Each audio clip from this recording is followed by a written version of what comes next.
All right, welcome everyone. Thank you for joining us for our fourth event in our MetroFlow Corporate Member Launch Seminar Series. I'm Christina DeCoste, Director of the Flow Cytometry Resource Facility at Princeton University and President of MetroFlow, the New York, New Jersey Flow Cytometry Users Group. Since we have not been able to meet in person, the 15 members of the MetroFlow Steering Committee created this launch seminar series as a vehicle for our corporate members to reach our MetroFlow audience via this virtual platform. This is our fourth, and there should be several more to follow through 2021. As a disclaimer, MetroFlow remains neutral and in no way endorses any one vendor or their offerings over another. All corporate members have the opportunity to submit a proposal to present in this launch seminar series.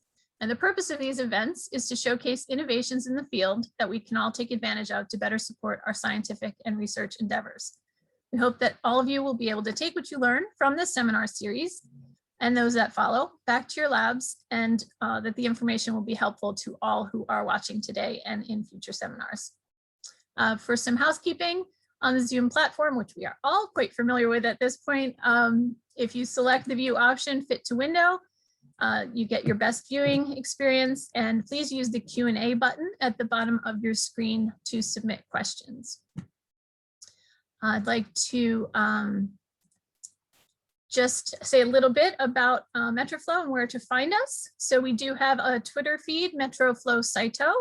We have our MetroFlow website, metroflow.org, and we have a YouTube channel where we have posted previous launch webinars, seminar series, events, as well as our annual meeting and some other talks. So please check us out there. And also, for those of you who aren't already aware, we are an affiliated ISAC society, and the ISAC Cyto meeting is taking place virtually June 7th through 10th, if you would like to sign up for that. So I'd like to thank our speaker and go ahead and introduce him. Today we have Dr. Michael Blundell, Product Manager at Bio-Rad Laboratories, who'll be talking to us about their new line of StarBright Dyes.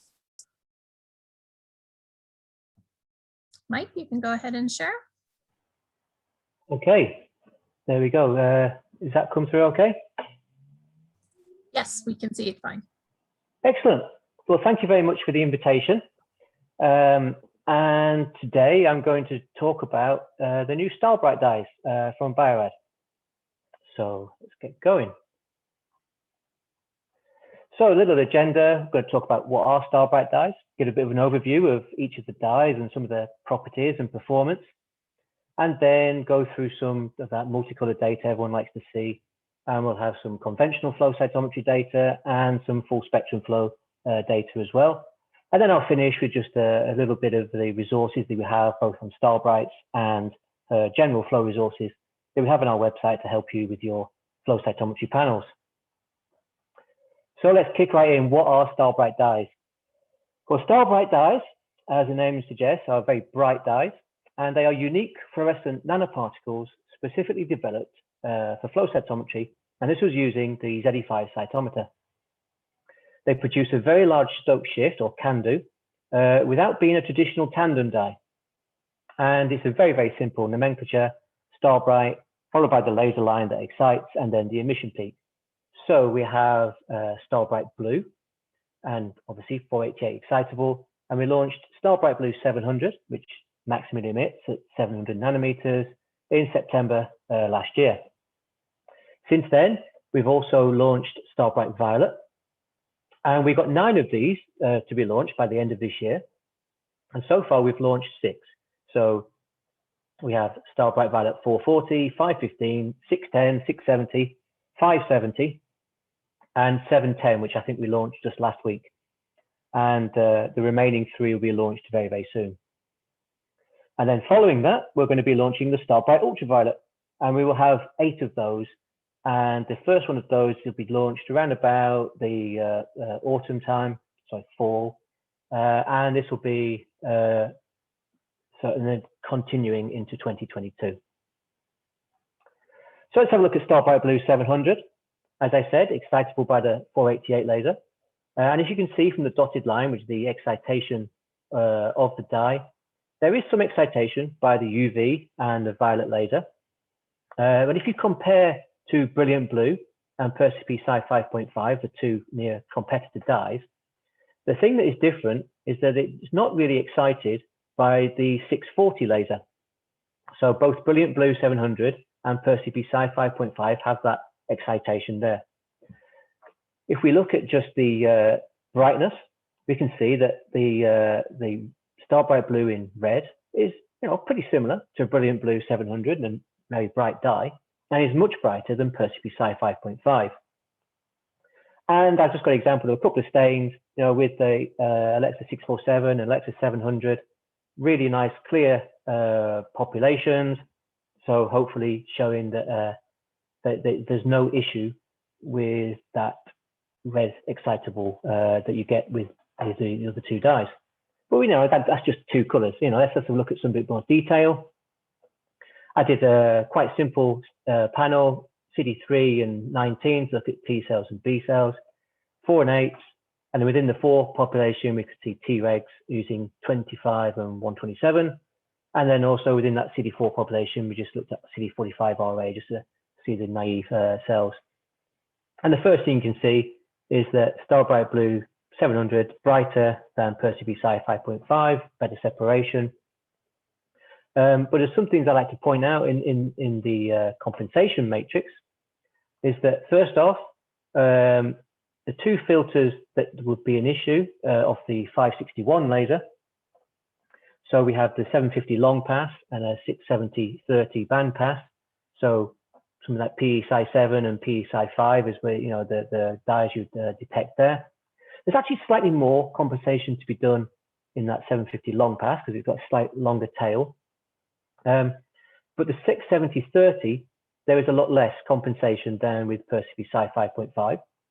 And then if you just focus in on the two filters we've used on the red laser, so we have the 670/30, Alexa 647 or APC, and then 720/60, in this case we used Alexa 700 is usually what we have in here. There is a lot less compensation to be done than Percy Psi 5.5, so you should have a little bit better compensation and less spreading and maybe better resolution in your panels. So, StarBright Blue better than what is out there already. Let's have a look at the violets. So, as I said, we're launching 9 of these violet dyes, and here you can see the emission spectra. And most of them have got, quite nice discrete emission profiles. And these are going to be competitors to the brilliant violet dyes, super bright, supernova, Bio-Bright dyes, and even Pacific Blue, Pacific Orange. So let's have a look at the first one, which is StarBright Violet 440. And the first thing we say is, again, it's a very bright dye. It's brighter. So here you see it in red. It's brighter than StarBright, Super Bright 436, and brighter than Pacific Blue. Well, we know Pacific Blue is not exactly bright dye. And excited by the 405 laser, and it emits maximally at about 436. But you'll notice I'm not comparing this to BV421, which is probably the most popular dye around about this space. And that's just a simple reason, it's because of the ZE5. So the ZE5 has a 420/10 filter, which is the one you would use to look at BV421. Whereas StarBright Violet 440 actually is best to be looked at in the 460/22 filter. And if you do actually look at them, so you can see here, CD3, CD4, BV421, nice and bright, as you'd expect in the 420/10 filter. But if you actually use the 460/22, it's not as bright as StarBright Violet 440. You're not collecting as much light. It's not really a fair comparison. But what that does mean is that if you have a ZE5, you can actually use BV421 with StarBright Violet 440. And you can just see here, CD3, CD19, you compare the two stains as a 19 on Pacific Blue or 19 on the StarBright. And what you will see is actually there's quite a bit of spreading. There's about 60% compensation to be done. So if you do this, you use mutually exclusive markers. So what about if you don't have an instrument with these filters?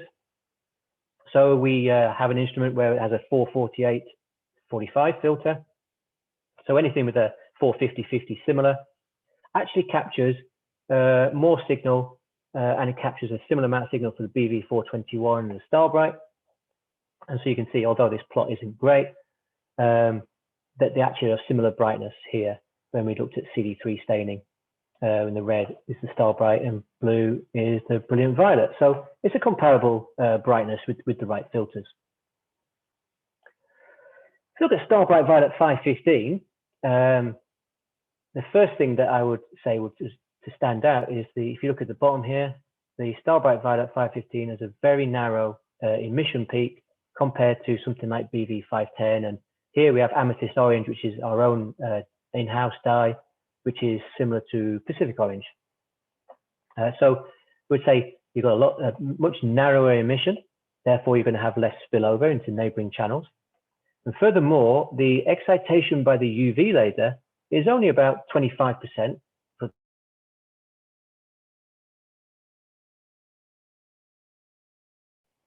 And if you look at the brightness, StarBright Violet 515 again is brighter than both BV510 and the Amethyst Orange. So, you know, it's brighter, it has narrower emission and reduced excitation by the 355 laser. So, you know, we think it's a great addition to your panels. StarBright Violet 610, you know, so this one, not brighter than the competitor dye, but it is as bright, you know, so you get an equivalent signal. But again, I just want to point out where we think that the StarBright may be improved, or it could be better in some situations in your panels, is that the BV605 is one of the traditional tandems. So it's the tandem of BV421 with 3 acceptor dyes on it, whereas the StarBright is not. So what you get is excitation and emission from your donor and acceptor, and depending on the age of your tandem or the batch of your tandem, you can get different signal, you can get breakdown of your tandem, and you don't always get 100% fret. Whereas with the StarBrights, you don't have that problem. And I think I can show this here in the fax plots. So if we have on the x-axis is either StarBright or the Brilliant Violet signal with CD4, and we can see it's the 42010 filter on the y-axis, you know, that BV421, and we don't get any signal with the StarBright, whereas with the Brilliant Violet, you do get some signal because you're exciting the BV421. And it's actually quite a similar situation with StarBright Violet 670.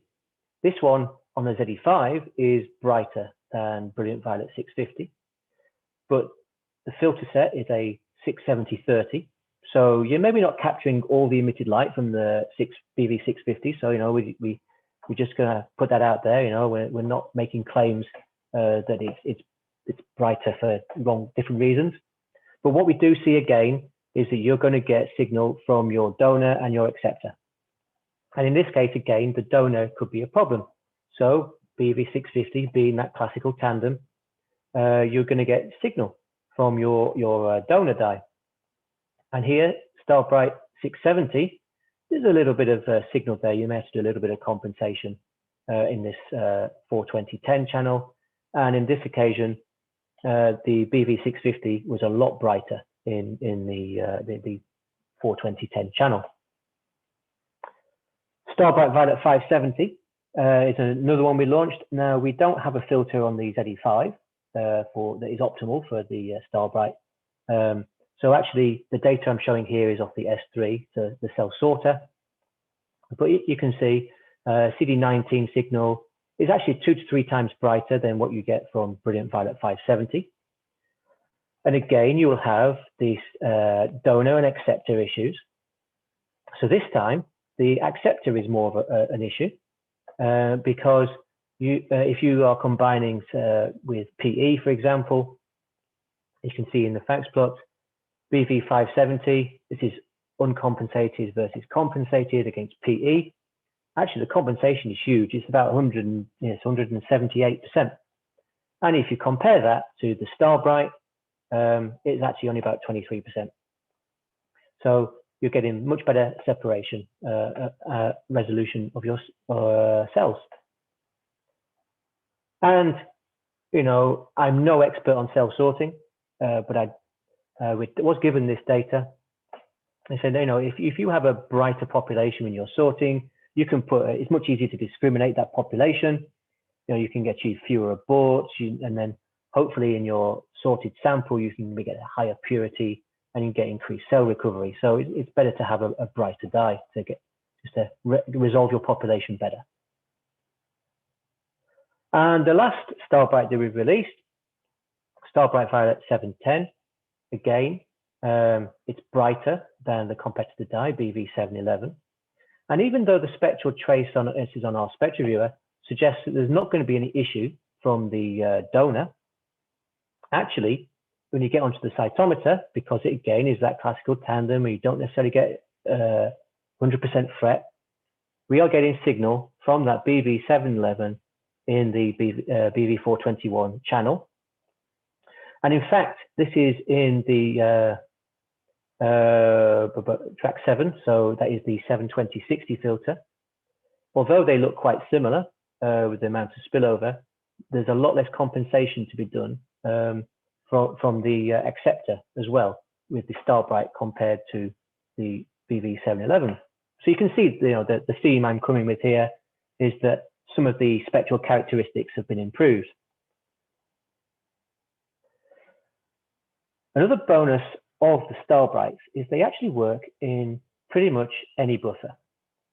So we've tested multiple staining buffers, the common ones. There may be some interesting staining buffers where they don't perform quite so well, but everything we've tested so far, they've worked identically or very similarly. So we're staining just PBS and we get great results. My favorite staining buffer is just 1% BSA in PBS. Works great, but if you can use fetal bovine serum, you can use the brilliant buffers. They work perfectly fine in those. You can add sodium azide, or so maybe you're sorting, you want to add EDTA just to prevent some of the cells from clumping. They work equally well in there. No difference in the staining. And of course, the data here I'm only showing is single stain. Other dyes, single stain, you don't need a special buffer. But if actually multiplex the StarBrights, you don't need to use a special buffer too. So we have 3 stains, the same, not the ssame sample, but the same stain, CD3 and CD8. So you're just identifying those cytotoxic T cells. 2 Alexa's dyes, you get resolve your population. You can swap one of the Alexas for a StarBright, see your population, and if you just swap it for 2 StarBrights, you get the same staining, maybe slightly brighter actually in this case, but this is just with PBS BSA, so there's no special buffer. So you don't need a special buffer when you combine them. You get similar staining pattern. The only thing I would say is that if you require a special staining buffer in your panel because you've got multiple brilliant violets or ultraviolets or super brights, I would make sure you continue to use that special buffer because it won't have any issue with the StarBright dyes. So hopefully showing a little bit of flexibility when you're maybe expanding an existing panel. So we tried to make the dyes to really have minimal lot-to-lot variance. So longitudinal studies, you buy several vials over time, you should get the same staining regardless of the lot of antibody you've purchased. And just to demonstrate that, we made 3 lots of a conjugate. This is StarBright Violet 515 on CD4. And we stained the same sample 3 times with those 3 different conjugates, and we've overlaid these here. And you can see it's very, very similar staining. So we compared the stain index and actually the percent positive you could identify as well. And what we saw is that the standard deviation was about 10%. So the CV is about 10% on the stain index. And furthermore, you actually have very, very little deviation on the percentage positive you're identifying. So again, giving you that confidence that you're going to be able to get the right percent positive regardless of which lot of antibody you're going to be using. The StarBright dyes are actually really, really stable as well.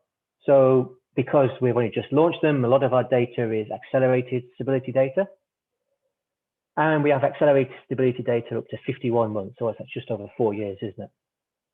And you can see that in this case, the StarBright Blue 700, minimal change over that accelerated stability, whereas Perseus Sci 5.5, we're comparing against, you're getting a decrease in signal over time.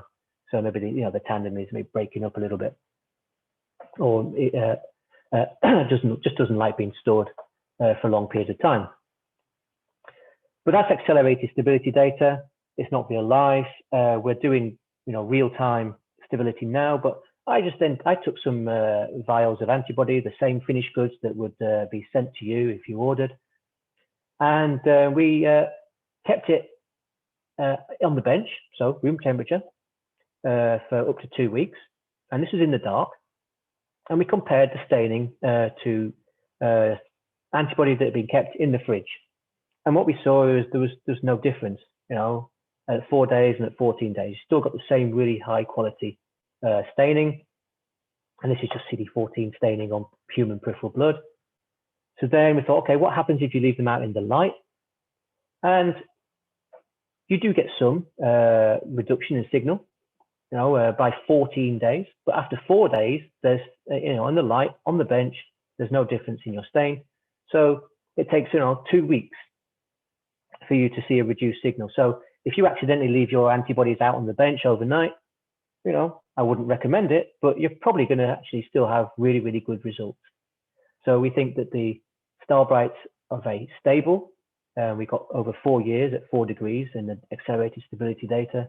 They're not really temperature sensitive because we kept them out on the bench, and they're not photo sensitive, unless you leave them out for a long time. You can fix the StarBrights, and we fixed here in this experiments just in either our own fixation buffer that we sell, or in 2% paraformaldehyde we made up in the lab, and we compared again to fresh, and we saw really, really good results. And in fact, there's slightly better resolution for some of it, and it's probably just because we had to do an extra wash from the fresh stain. So we think there's no issue with fixing and losing any signal with the StarBrights. And in addition to paraformaldehyde, we do have some data now with fixation with methanol. And again, we don't see any issue with fixing the StarBrights with methanol after staining. We have noticed a few things with the staining conditions. And this does vary to some extent depending on the antibody and the StarBright. So what we have are suggesting to customers is that you should do at least 60 minutes at room temperature or at 4 degrees. So you get the best stain index if you do room temperature. I know that's not always possible, so you may wish to do it at 4 degrees just to stop any other things happening with your cells or to help the viability. We have seen a reduced stain index if you stain directly on ice. So whilst the resolution would be really good and it is either better or comparable to competitor dyes, we just think that if you stain on room temperature or 4 degrees, it works better. And as I say, the 1 hour seems to work best for us as well.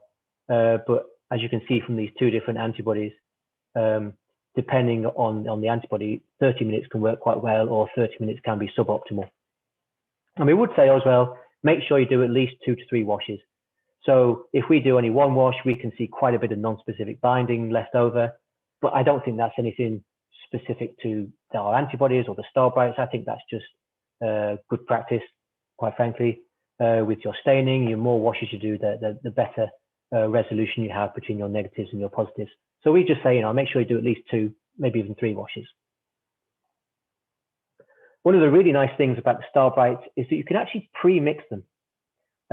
So we pre-mixed 4 StarBrights, just again, look at simple populations, T cells, B cells, and then CD4, CD8 on that T cell population.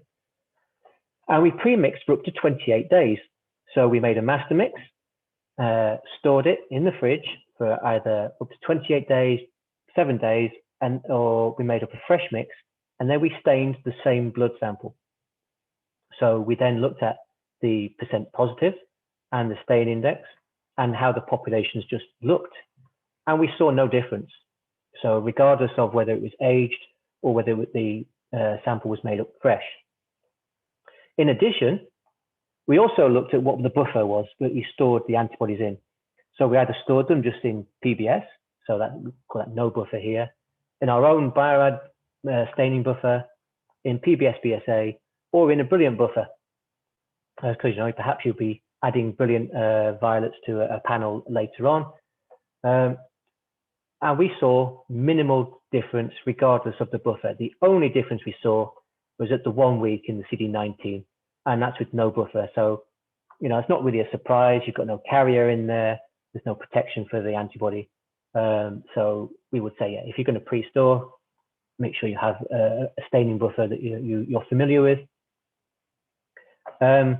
So we think it's really good. So, you know, you've got maybe a lot of patient samples or just a lot of samples arriving later on in the week. You can pre-mix up, you know, on the Monday or your panel, and then you can use that same master mix, and that probably reduces some of that experimental error that can be in your due to pipetting. So we also thought, okay, we're just looking at the populations we want to look at. So, but what is the full N by N plots? What do they look like? Just make sure that nothing is reacting with anything else. And so we looked at the N by N on all the staining on the day 0, day 7, or day 28. And I'm not going to go through every single one, but we'll just zoom in on the CD4, CD8. And what you can see is that the staining at day 0 or the day 7 mix or the day 28 mix is pretty much identical. There are no unwanted interactions going on.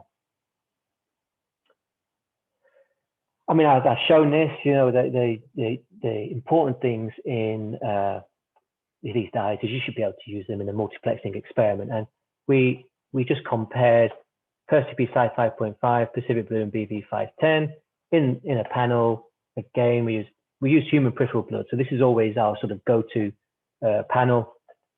3, 19, 4, 8, and then T-regs with 25, 127. And you have the staining. And then we just, okay, how does the StarBright equivalence fit in there? And we can see the StarBright Blue 700 is brighter than Percy Psi 5.5. 440 is brighter than Pacific Blue, and the 515 is brighter than BV 510.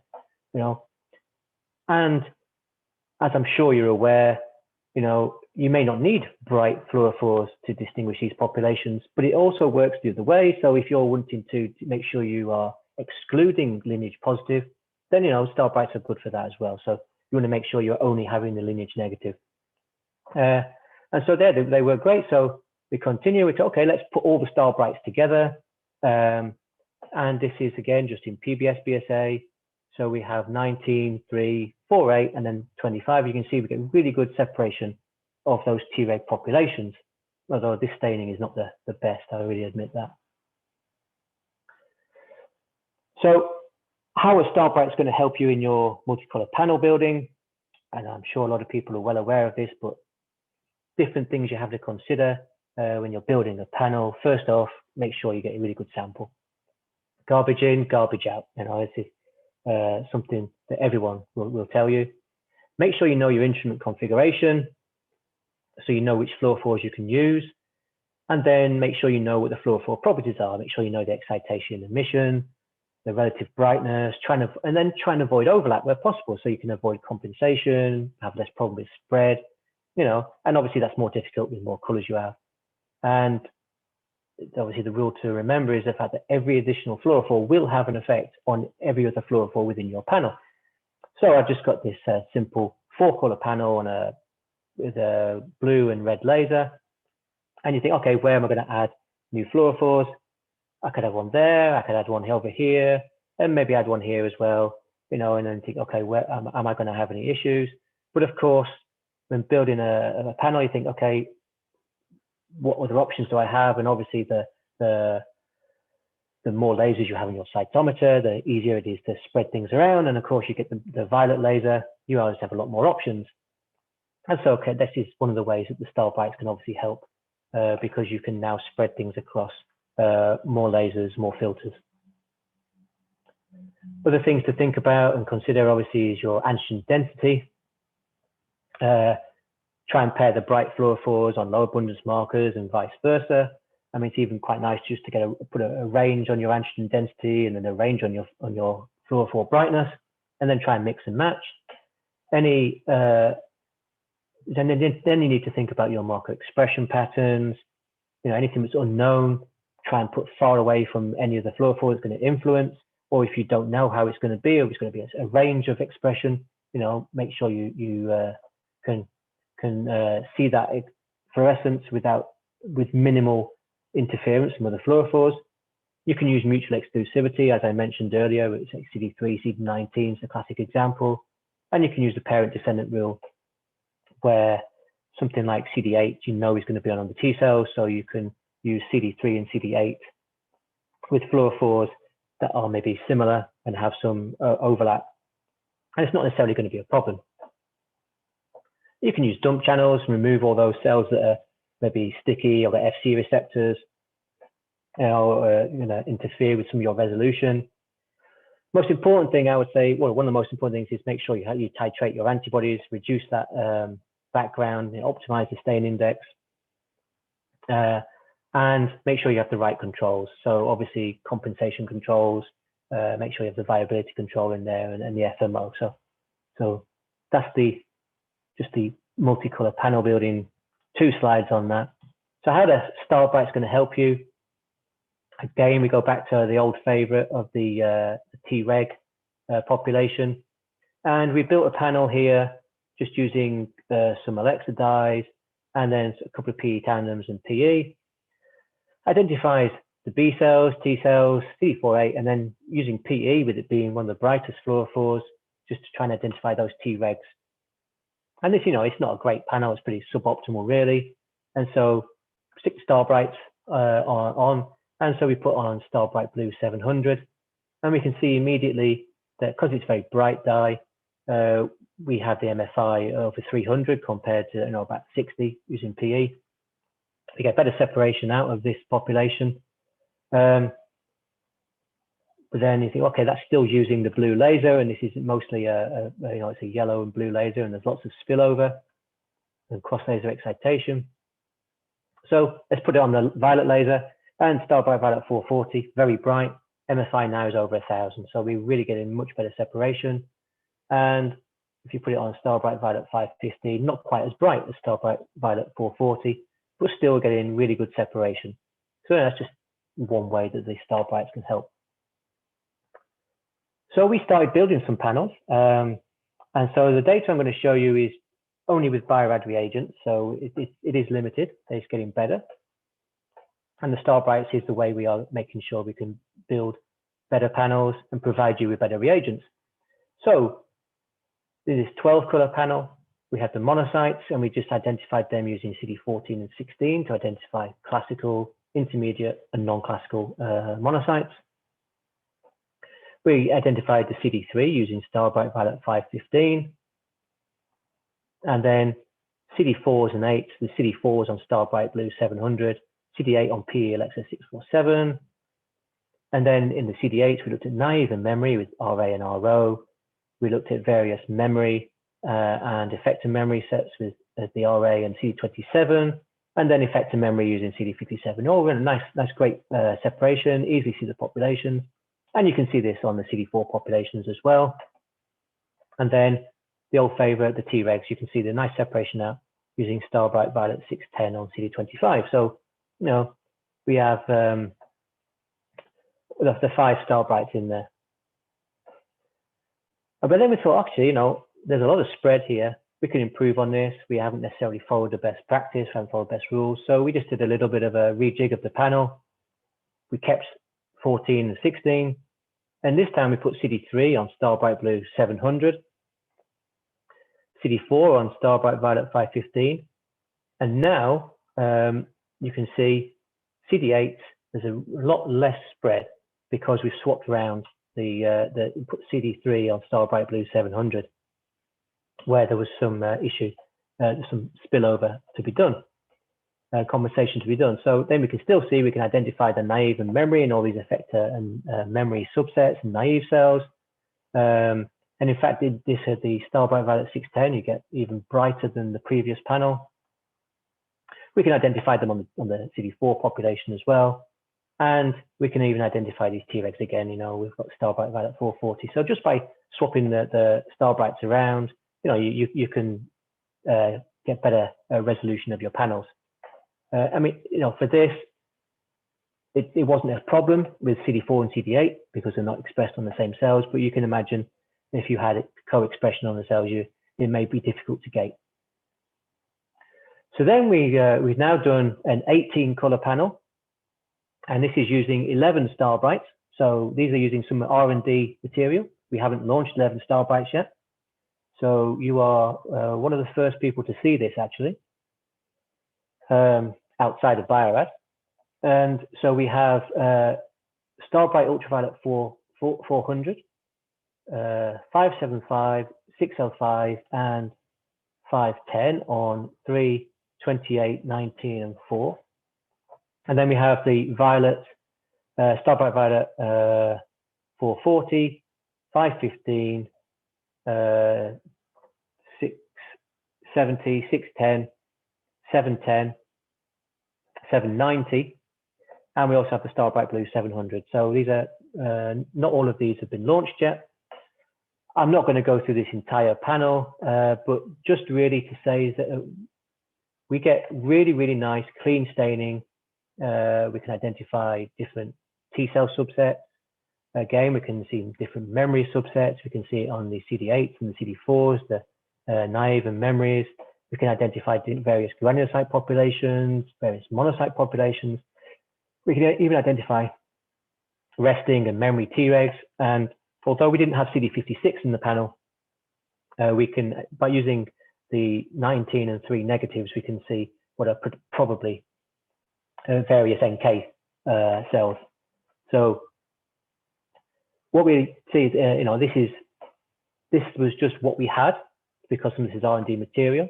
And so if we look at the spillover and spread, well, the first thing that strikes it to me is actually there's not a lot of channels where there's a lot of compensation to be done. We have quite a bit here. So this is StarBright Blue 700 and StarBright Violet 710. So there is some to be done there. So there is some cross-laser excitation and emission there. And then there's a few others where there's a little bit to be done. So this is PE Alexa 647 with StarBright Blue 700. So we already know, they've shown you that there's some compensation to be done there. And some of it is due to the things like the Viva 6, the live dead we had. And in the spreading matrix, there's only a couple of places where the spreading is really, really large. And this one here, I think this is between PE Alexa 750 and Alexa 700. So nothing to do with the StarBrights, just poor panel design from me. But I just think, really the lack of red on here is just, to me, shows how good the StarBrights can be in large panels. So of course, that's just, what's designed on the ZE5, but, conventional flow is not just everything like it was. So we tested in Spectral, we multiplexed them in a Spectral instrument. And unsurprisingly, you do the same panel we did earlier, the 3, 19, 4, 8, etc., the Tregs. We saw great separation. We can see this full spectral profile. And, great, but that's what any fluorophore will do. However, what we did notice is that some of these dyes have got quite different spectral profiles to similar dyes, dyes with similar maximal emissions. So we decided to try them together. So the first one we tried was StarBright Violet 610, and we put it together with BV605. So we can notice it's a different profile. And if you've got the ZE5, they're both going to be detected in that same filter. So we actually tried to put the in filters next to each other. We just couldn't separate them out. They're just too similar. However, we did a little simple 4-color panel, CD3s, and we put CD8 on StarBright Violet 610 and the BV605 for CD4, and we could separate out the 4s and 8s really easily. So I thought, okay, that's nice. What else can we do? So we put BV421 with StarBright Violet 440 and Pacific Blue. And this was on CD3, 4, and 8. And whilst there is some spreading, you can separate out those populations really quite straightforward. And, still identify a Treg population using another StarBright. And actually a really, really nice separation in this one. What else could we do? Well, we thought, okay, StarBright Blue 700, can you actually use it with PerCPSci 5.5? And yes, you can. There's a lot of spread. And we just demonstrated that spread using CD16 and CD14. Again, looking at classical, intermediate, and non-classical monocytes.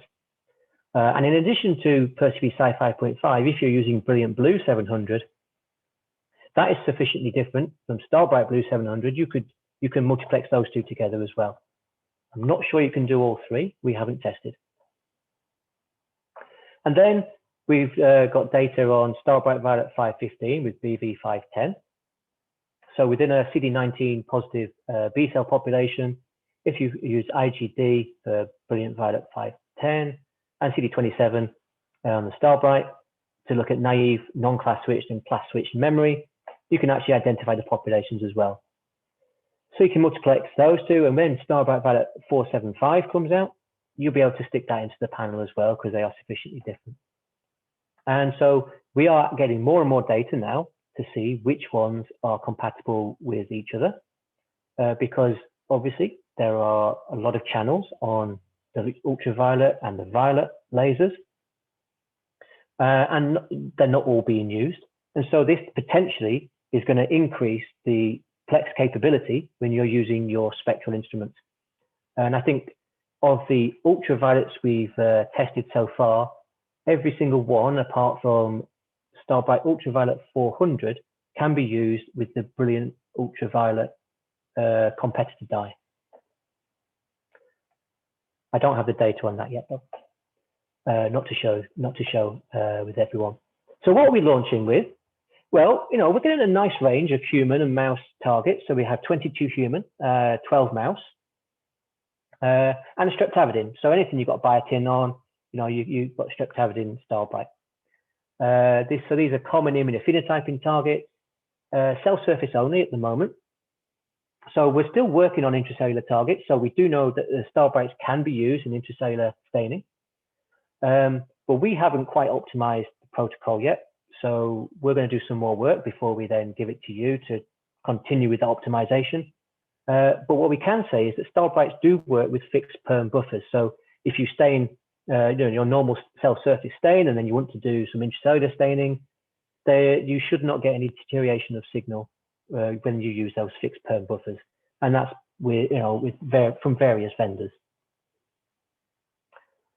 So here is the complete StarBright family. So we have the StarBright Violets, and we have 9 of these. And these are the competitors for the Brilliant Violet dyes and the SuperBright dyes particularly. But we are also bringing out the StarBright Ultraviolet to compete with the Brilliant Ultraviolets. And we're going to have 8 of these. And here is the spectral traces. This is the emission. So again, you can see, for the most part, very nice discrete emission profiles. And we do have one that is not available as an ultraviolet anywhere else. So the nearest competitor to this would be something like Dyelight 350 or Alexa 350, which are very, very dim. And this is a nice bright dye. So I already have some people who have tested this, and they said that they really, really like this because there's no other dye they can use. So that's really good. But what we are also doing is we're moving on from just the ultraviolet and the violet laser, and we're moving into the blue laser as well. So we will have a full set of StarBright Blues, and these will be available off the shelf, conjugated to antibodies. And they are going to be, so we've launched the 700. These are basically competitors for the prototype Brilliant Blues that you can get hold of. So just as a bit of an overview, the StarBrights are designed to be bright, as bright or brighter than the competitor dyes, and that is the polymer dyes, conventional fluorophores. And this obviously allows you to see the rare and low antigen density populations, but on the lineage markers as well, it helps you to separate out those lineage negative from lineage positive. We have narrow excitation and emission, and hopefully this gives you less spillover and spread. Now, they're not perfect, They do show some excitation by other lasers and do spill over, but we do think it's an improvement, especially because of the fact that they are not tandem dyes, and therefore you don't have any problems with that donor and acceptor. They're instrument compatible with the design of the ZE5. They work on the S3, so that's sorting, and we've got some really nice data on sorting. But essentially, any instrument with the right lasers and filters, they're going to work, and they work in both conventional and spectral flow. And we've tested the spectral, and our dyes have been included in panels of over 40 colors, and they've worked great. They work in all buffers. We've seen no drop in performance regardless of which buffer is used. Admittedly, we've used the common staining buffers that most people use, but you don't need a special buffer like you do with some of the polymer dyes, so the Brilliant Violets or the Super Brights or even the Supernova. And they will work in those special buffers. So if your existing panel has it, you get very, very consistent staining. They're very stable. There's minimal lot variability. And because they're not tandems or traditional tandems, you don't suffer from that breakdown, photosensitivity, or sensitivity to fixation, as some tandems are. These can be fixed with no loss in performance, and that's both in PFA and in alcohol. They're multiplexing compatible, so this increases the flexibility you have in your choice of dyes, to move your dyes around, across the lasers, try and do some best practice in panel design, and also enhances what you can get from us. And we've put them on some common immunophenotyping targets. These are known clones, they're highly cited, and we're going to be adding to that range all the time. So we have that core range at the moment, but we will be adding more and more of our antibodies to the range. We do have a bit of support and resources for you. So we have a dedicated web page where we include the things like the spectra, the relative brightness, a bit of example data, and then we have some panel data, some of the things I've shown, so conventional and spectral data, and we're adding to that all the time as well. We have a brochure, and we're going to have a poster, a stain index reference cards, and we're going to include that spillover and spreading information, so you can use that to get all the information you need, so help you build your panels. And we do have a lot of general flow information as well. So we have the popular flow guide. We have guides on things like controls and cell frequency. And we have webinars. And we do have some online resources as well. So in addition to Everest updates, if you have a ZE5, we do have a Spectraviewer and a panel builder. And the panel builder is quite simple. You just select your instrument. All the instruments are in there. Pick your markers and you find your fluorophores, and now this includes StarBright Dyes. You pick your antibody, and then you can pick the antigen density, you can pick dump channels, you can pick viability dyes, and you can just really build your panel. And you can even add fluorophores that we don't have as like a placeholder. So you can build a panel. And if you're not confident in doing that, we are launching a tech support. Our tech support will actually be able to help you build some panels. Be a simple form to fill out online. And then our Spectraviewer, I've used the images from the Spectraviewer quite a bit today. So we have a Spectraviewer that is suitable for flow cytometry, Western blot, and microscopy. It's got slightly different features depending on what application you're doing. Where there's a Bio-Rad instrument, it'll be preloaded. And what we've done is we've included all fluorophores. So we're completely agnostic on that. It includes all the StarBrights, it includes all fluorescent proteins, and it's quite customizable as well, with putting in different laser lines and different filters if you don't have a Bio-Rad instrument, for example. But one of the features I like is you can have this combined view, or you can open it out into this multi-laser view. So you can see that cross-laser excitation emission as well as the spillover into neighboring channels. And it really helps you choose where, a good place is to choose a new fluorophore. So recently, this Spectraviewer also became mobile device compatible, which is good. And it now appears on every single product page. And it appears as a fully functional Spectraviewer. So, and this is on the mobile device as well. So you're on, you're just thinking, I'm going to buy CD4, StarBright Violet 15. Here is, the trace. and you go, actually, I just want to check what else is in my panel. You can just click and add them all to there. You don't have to leave the page where you could potentially be purchasing the antibody. And you can print out from there as well, your panel, your spillover matrix, all that sort of thing. So that's really useful. Quick plug here, we do have quite a large antibody and reagent portfolio. So we have thousands of antibodies, primaries, secondaries, monoclonals, polyclonals. We have our recombinant HUCAL range, highly validated antibodies, precision apps. And these are split into specific research areas. So immunology is most of the things I've shown today with flow cytometry, with our, with our immunophenotyping staining. But we do have cancer, neuroscience, a large veterinary immunology portfolio. We've got regulated cell death, so apoptosis, autophagy, pyroptosis, that sort of thing, and our infectious disease portfolio. And we do have things in addition to antibodies. So in the regulated cell death, we have sort of Cas-based detection kits, things like that. And these are generally available by the vial or in bulk quantities. And we do custom conjugations as well. So when you're now looking at your flow cytometry workflow and you're thinking, I'm going to build my panels and looking at best practice, and you think, okay, I start with the instrument and think about what sample prep I'm doing and all the different things, what antibodies am I choosing, what fluorophores are going to be on there. We now have the StarBright Dyes to fit into that antibodies range, and also their improved reagents. And we have products, most of the way here to help you build those panels. But we also have quite a lot of resources, all along the way, and we will have obviously resources on our instrument. But each step we have, either flyers or posters or webinars or blogs, various different resources to help you and guide you in your flow cytometry experiments. And so really that leaves me to say, if you want to find out more, you can register on bioradantibodies.com/star. You can find out more information on bioradantibodies.com/StarBright. That's the StarBright landing page.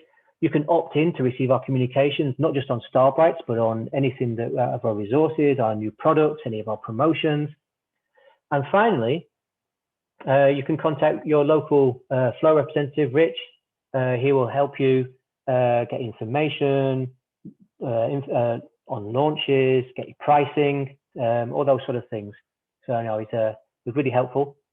And with that, I think I will take some questions. Great. Well, thank you, Mike. We appreciate it. I will applaud for the group. So thanks for that great informative presentation. We do have several questions that have come through, so I'll start off on those. If anyone else has some questions, go ahead and add those in the Q&A function. So Thomas Miller asks, are you able to discuss the structure chemistry that makes these more stable and different from the tandem dyes? No. Okay. So the only thing I can say is they are polymer dots. If you wish to look up polymer dots, that is not sensitive, that's out there. Except they are we have made modifications that have our IP on them, and I'm not at liberty to divulge any more information, I'm afraid. Sorry. Okay, thank you. Svetlana asks, what is in the Bio-Rad buffer? Actually, the Bio-Rad buffer is a fetal calf serum based buffer in PBS, and I believe it will have some preservative in there as well. Okay, and David Langston asks, what is the expiry of the dates from the date of manufacture? So at the moment, because we have accelerated stability data only, when the StarBright will be shipped to the customer with a 12-month shelf life from shipping, but we expect that this will be extended. We know that from real-time data, it's just over 2 years in real time in our hands, but it's shipped to the customer with 12 months. Okay. And when do you expect the UV dyes to become available? Thomas asks. September. First one is planned to be launched in September. Fabulous. Ming asks, is it a small molecule or protein? which I believe you answered earlier. Yeah, I can tell you the size. It is 16 nanometers, and it is not a protein. Okay. And which one is the brightest? And is it brighter than BV421 or PE? Which one is the brightest? Oof. We like to keep you working here. I know. Jersey area. Yeah, I think StarBright Violet 440 is actually one of the brightest because we get really, really good signal, and the filter set on the ZE5 is not actually optimal for it, and we still see an amazing signal. As you can see, the MFI I think I showed of those T-rays was over 1,000 compared to PE being only 60.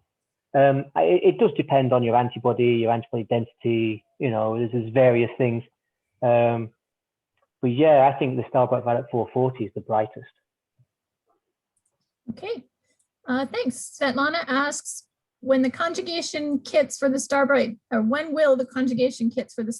dyes become available for researchers to do conjugation at the bench? Yeah, so everybody's asking me this. We will be doing it, and we expect them to be out next year. We are not there yet to give any more information than that, but just to say that we will bring you conjugation kits with any StarBright that will be available. Okay, and a couple more. Kathy asks, have you seen binding of these dyes non-specifically to certain cell types like the cyanide dyes do to monocytes? Not to the same extent as the cyanine dyes. There will always be a little bit of non-specific binding with fluorescent dyes, but what we found is that with sufficient washing, you do remove a lot of that.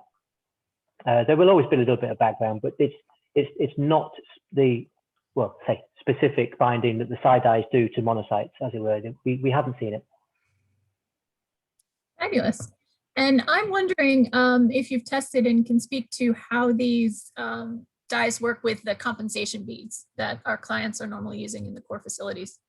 Yeah, so we haven't got a lot of information on that yet, but we have tested on these ultra comp beads, and they work great with those. There are some beads where we have found them to be slightly sticky on the beads, but we're still investigating that. So I can't really give you any, black and white information at the moment, except that the ultra comp beads do work very well with the StarBrights. So I would probably say recommend those at the moment. Okay, that's great. I have one more question that came through. Are you planning on developing dyes? Jason Walker asks, are you planning on developing dyes that fall into unique spots on the fluorescent spectrum, or will future dyes continue to fall into similar spots to our existing options? Yes, so we are still developing them to the ZE5 at the moment. So that is where they will fit. So the filter sets on the ZE5 is where we will go. But we are going to, obviously, we have 5 lasers in the ZE5, and we're at the moment only creating StarBrights for 3 of those. So you can imagine where we're going to go with it. Right. Fabulous. All right. Well, we don't have any more questions. So thank you very much. Thank you to everyone who's attended. And again, thank you to Michael Blundell for your wonderful presentation. And you can find previous presentations, and I believe we will be posting this one shortly on the MetroFlow YouTube page if there's anything that you've missed and would like to revisit. So thank you. Have a wonderful day. Thank you. Okay. Bye-bye. All right.